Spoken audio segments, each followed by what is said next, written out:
Welcome back. In this station, we're going to be looking at using the properties of exponents to simplify expressions. You're very familiar with these, but it might take a little bit of brushing off the dust to try to get yourself into the swing of remembering exactly what's going on.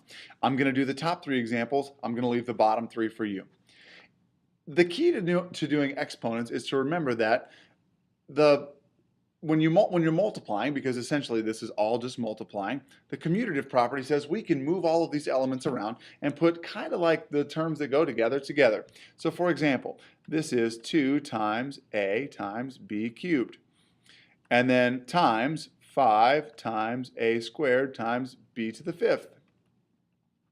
And so if I move these elements around and put the numbers together, 2 times 5, and the a parts together, a times a squared, and the b parts together, b cubed times b to the fifth, I could then easily simplify to give myself 10 a cubed b to the eighth. That's my answer. That's using the commutative property to move those elements around.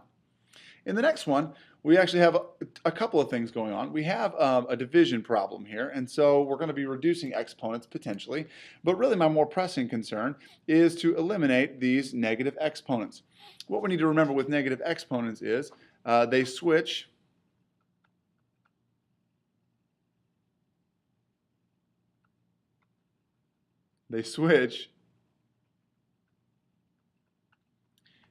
and become positive. So negative exponents switch and become positive.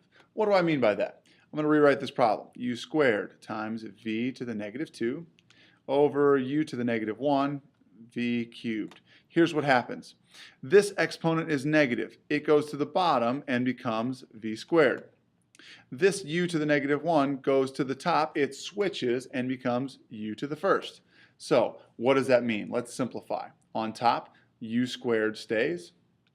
And now on top, this u to the first, so this u to the negative 1, went up top and became u to the first.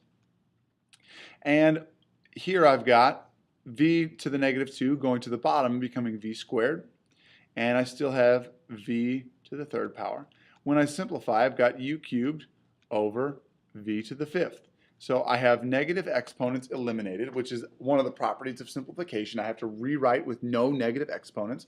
So to get rid of those negative exponents, they simply switch and become positive. In letter C, I don't have any negative exponents, but I've got this big negative exponent out here. When I have exponent outside parentheses, it actually gets distributed to the top and the bottom. And so what happens is this is x squared times negative 3. I'm multiplying my exponents. When it's outside the big parentheses, I multiply the exponents. So this is 2 to the first times negative 3. If I simplify that, I have x to the negative 6th and 2 to the negative 3rd. Well, what you notice now is in simplifying, I've now made it where I have negative exponents. And so 2 to the negative 3rd goes up top and becomes 2 to the 3rd. X to the negative 6th goes to the bottom and becomes x to the 6th. So I could rewrite this as 2 to the 3rd, which is 8, over x to the 6th. How else could you do this? Well, you could just flip it over right away, and flip it over right away to eliminate that negative 3, and then distribute distribute the third, the power of 3 to both exponents right away. But this is essentially what the elements mean when I multiply it in and then switch them around. Okay? Thanks for watching, guys. We'll see you next time.